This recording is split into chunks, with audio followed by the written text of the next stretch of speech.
Hello and welcome to a lesson on equations and their solutions. So in this particular module, we're going to be doing a little bit of algebra review.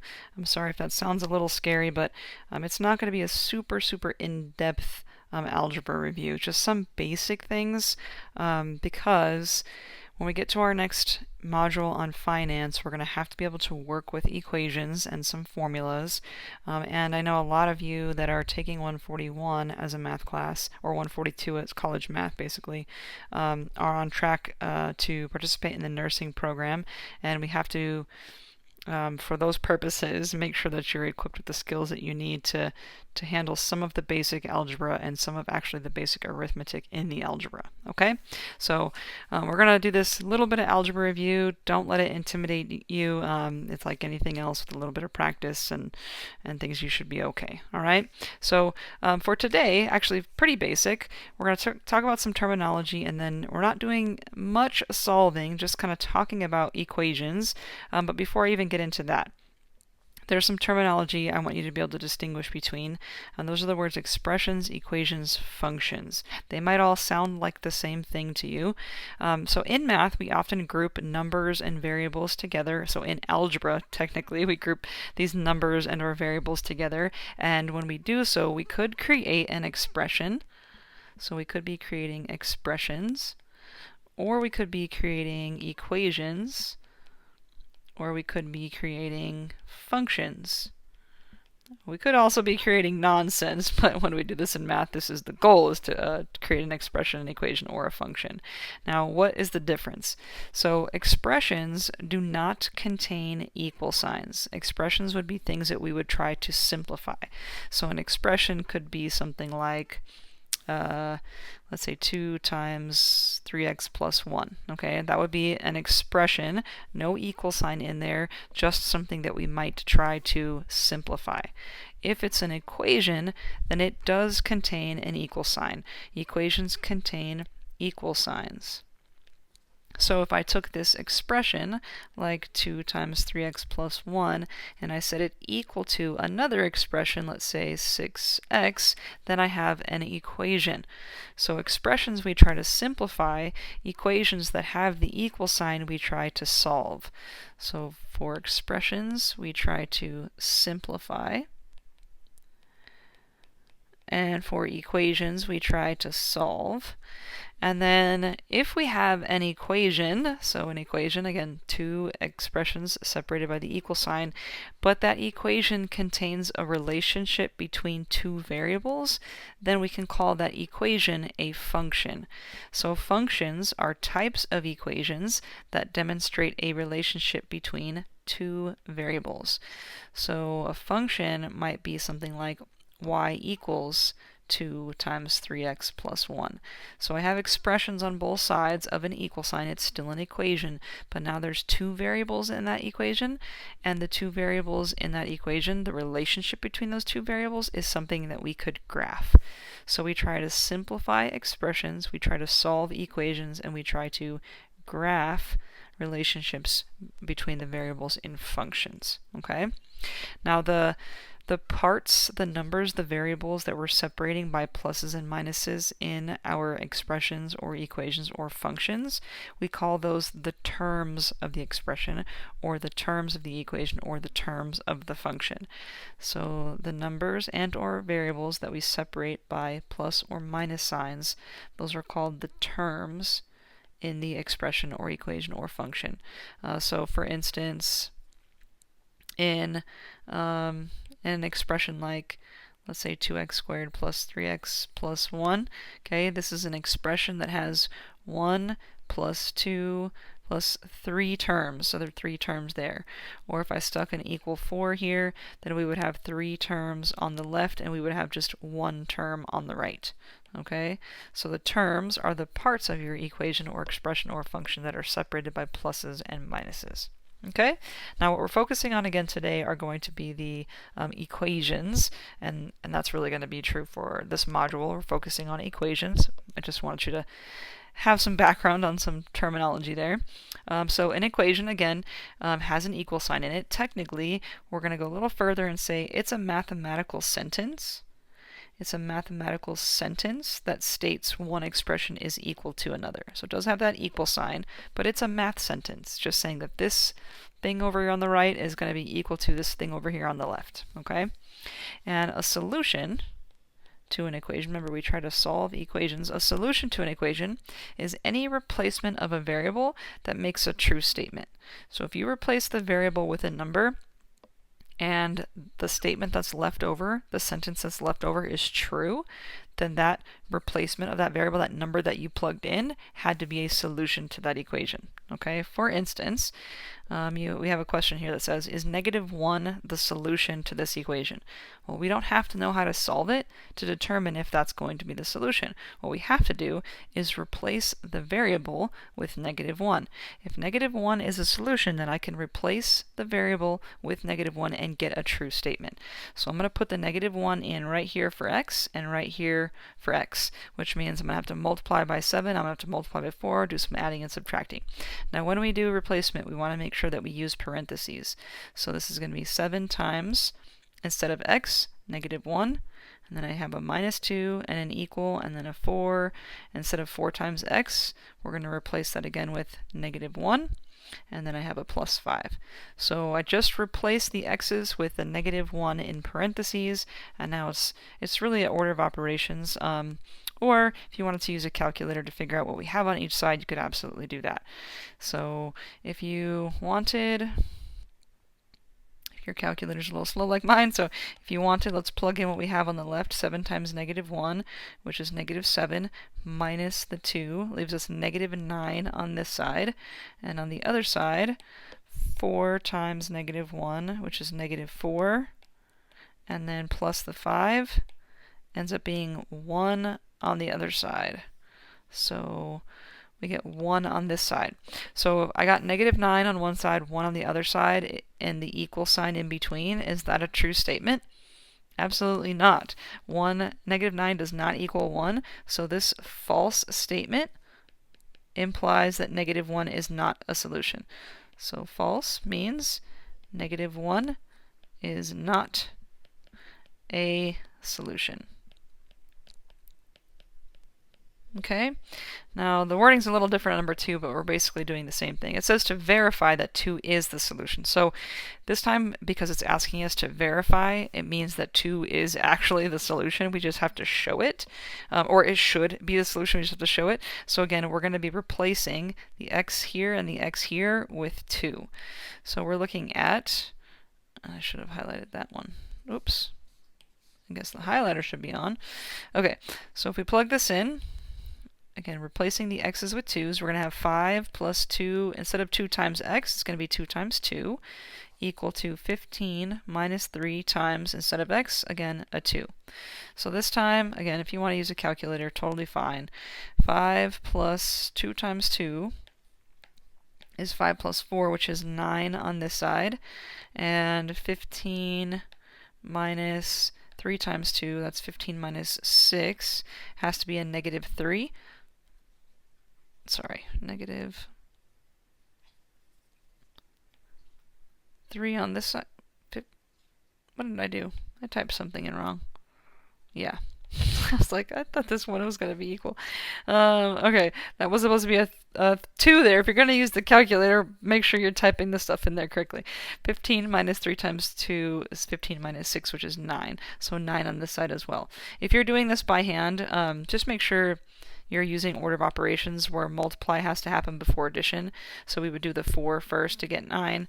Again, multiply here has to happen before subtraction. So it'd be 15 and then minus the 6, which again would get you 9.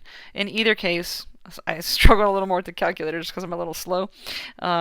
We end up with 9 equal to 9. So that is a true statement.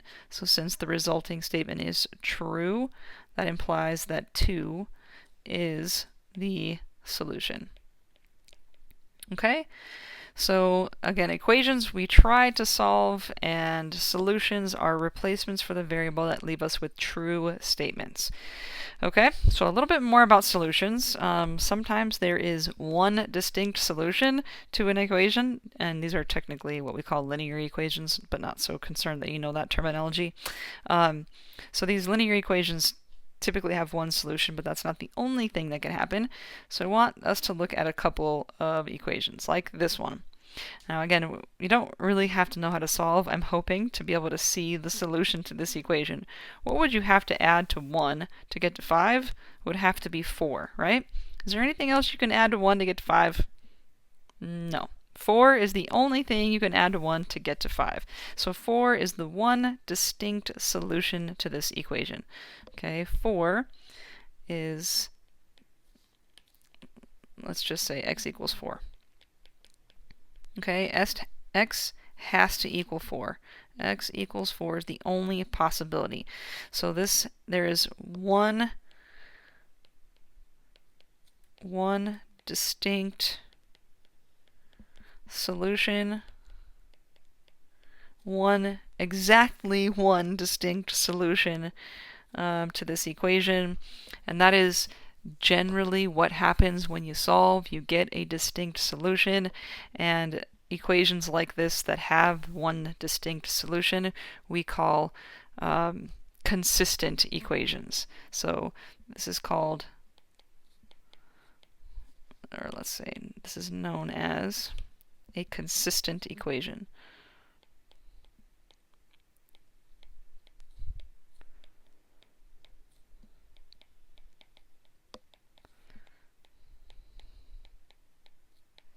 Okay, that's majority of the time what's going to happen.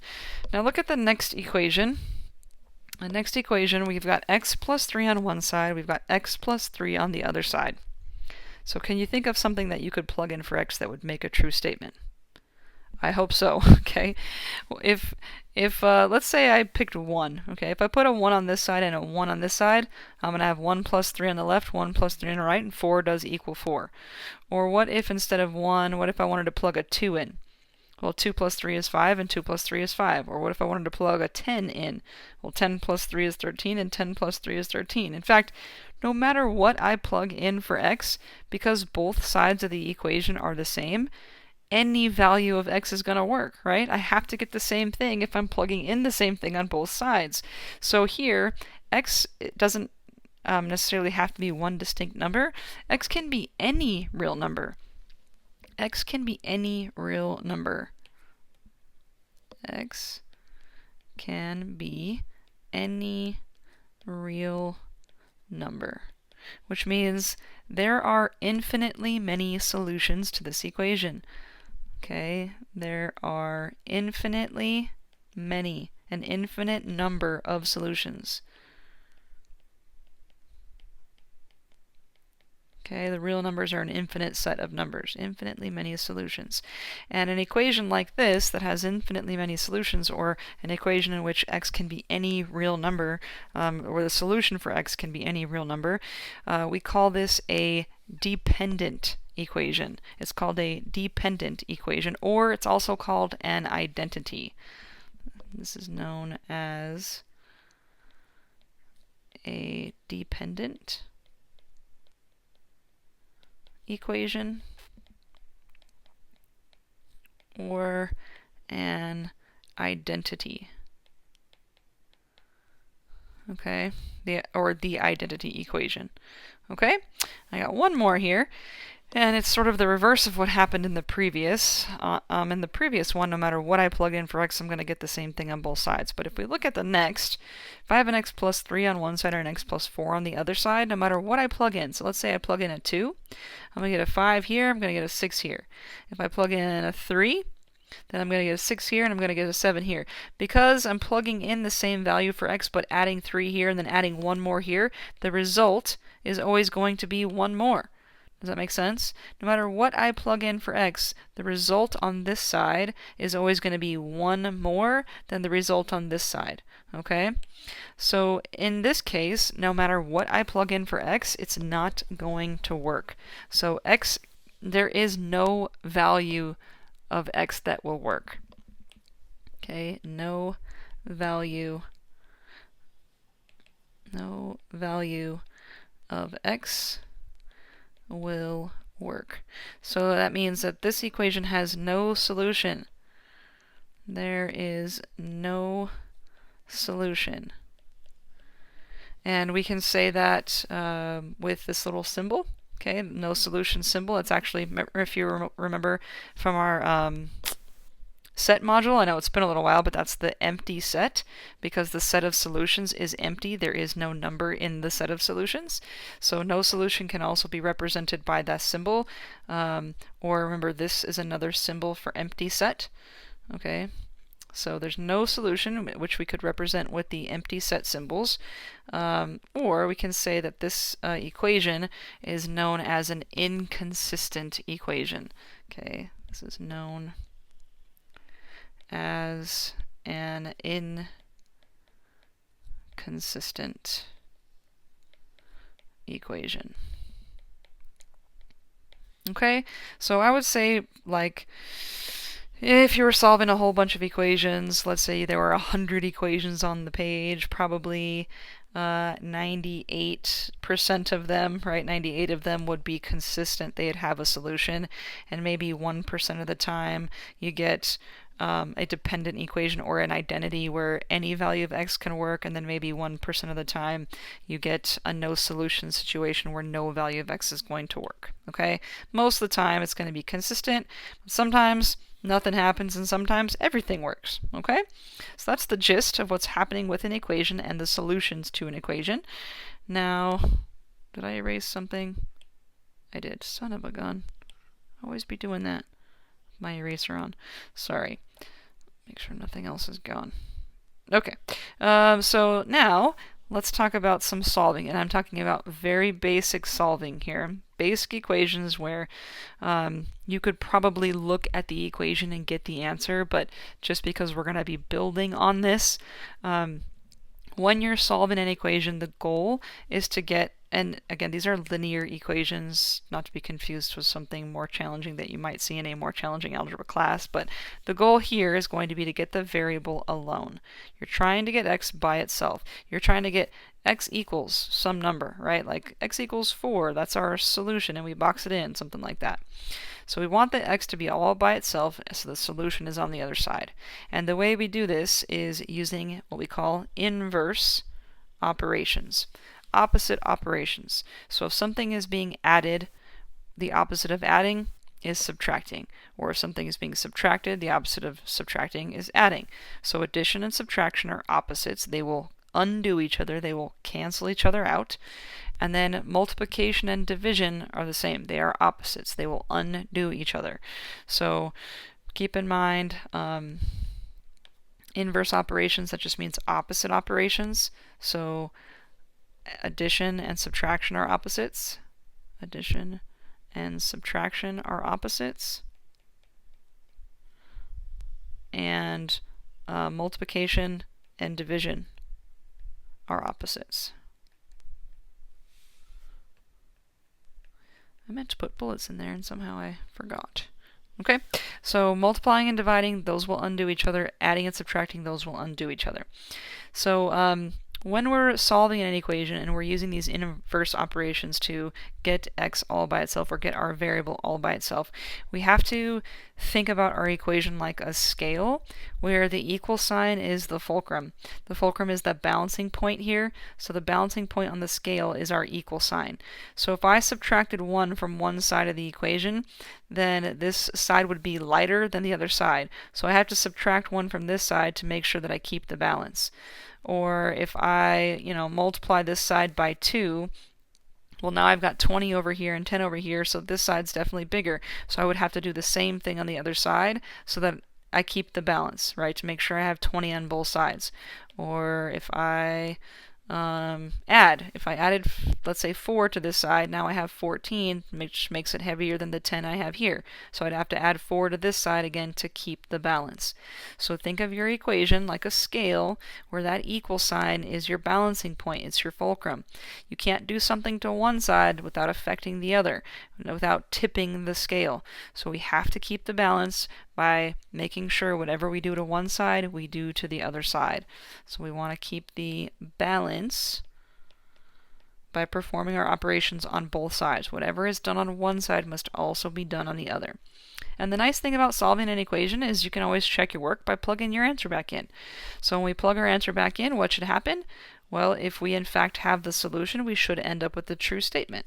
Okay, so let's look at some basics here. And I understand when you're looking at these, you could probably do these in your head. But again, we're going to be building on this. So it's good practice for us right now to just go through the motions that we would go through for solving, because later you might not be able to do some of these things in your head. Okay? So for example, on number 3 here, I know what number I have to add to 5 to get to 12. I know that it's 7, but just so we can practice. If I wanted to get x by itself here and there was a 5 being added, then I would undo that plus 5 with a minus 5.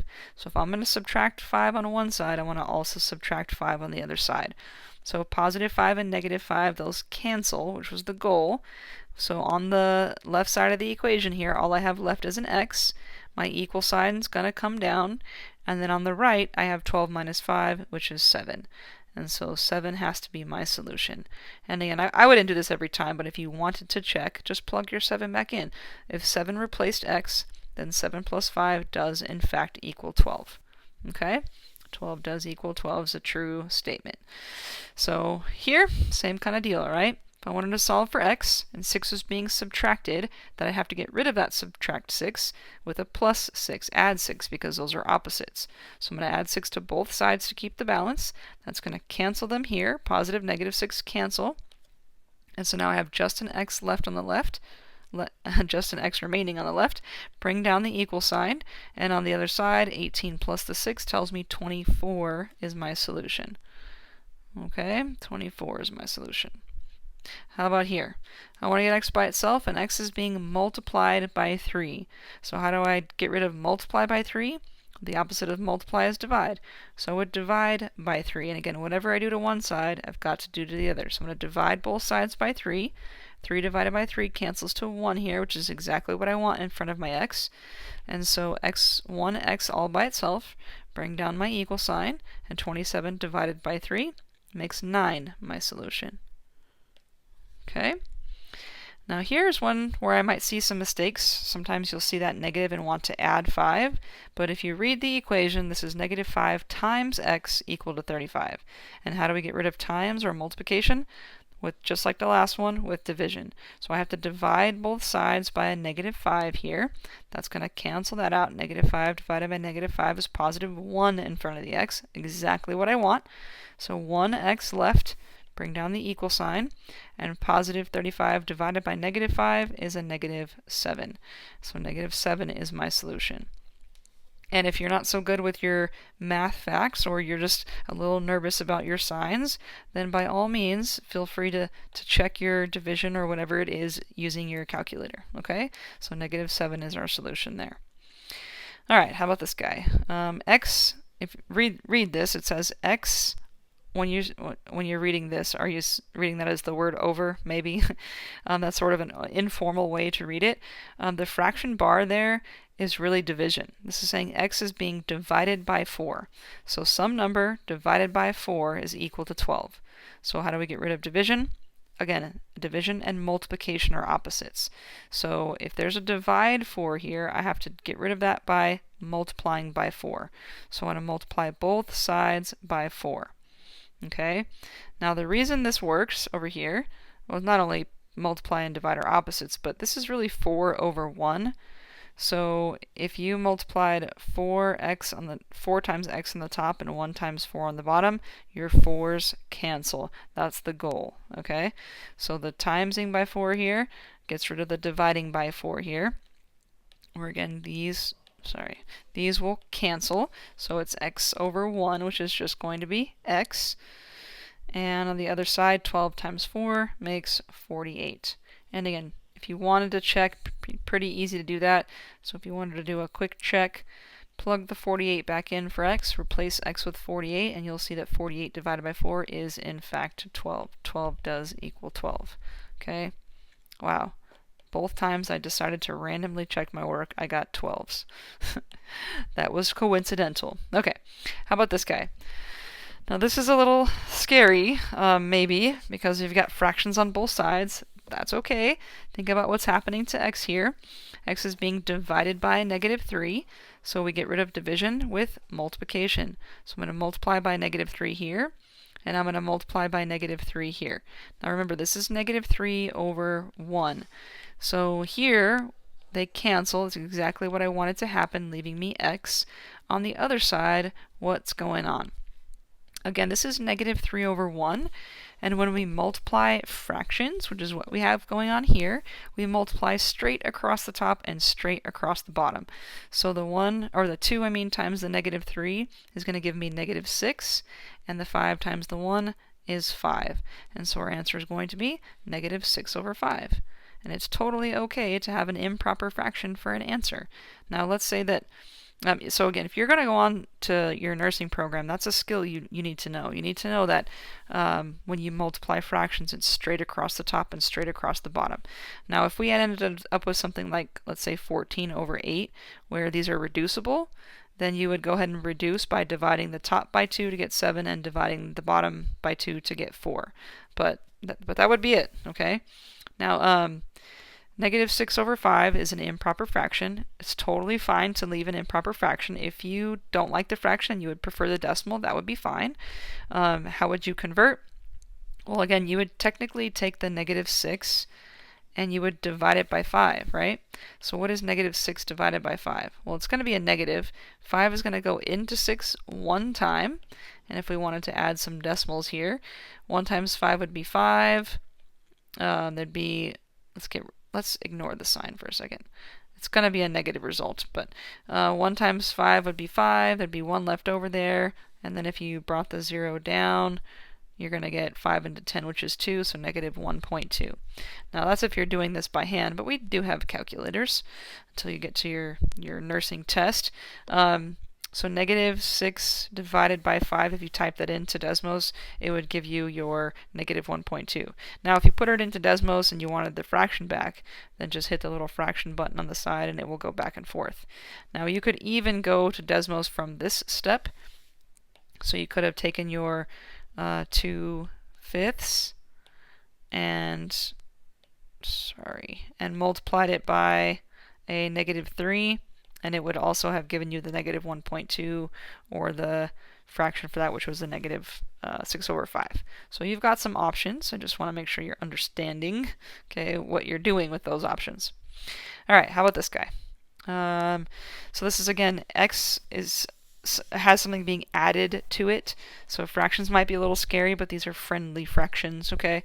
If I want to get rid of a plus 1/3, I'm going to subtract 1/3. So let me subtract 1/3 from both sides. So x is now all by itself equal to 5/3 minus 1/3. How do I subtract 1/3 from 5/3?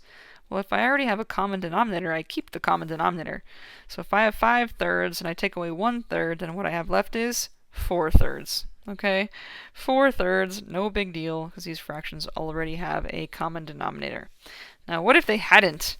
Like, what if I had 5/3 and I wanted to subtract a half? Then if you're doing this work by hand, you get a common denominator, which in this case, a number that 2 and 3 both go into could be 6. So you would multiply this fraction to make it have a denominator of 6. You would multiply this fraction to have a denominator of 6. So that would give you 10 over 6, and you'd be subtracting 3 over 6. And now you could keep your common denominator and subtract the numerators. So 10 minus the 7, or minus the 3 would get you a 7. So 7/6 would be your result. Okay? But this was fortunately already good for us. And again, if you don't have to worry about not having a calculator would do this for you too. So if you took 5 over 3, just using your division button, and you subtracted 1 over 3, then you're going to get 1.3 repeating, which as a fraction is 4/3. Okay? Not so bad. All right, how about this guy?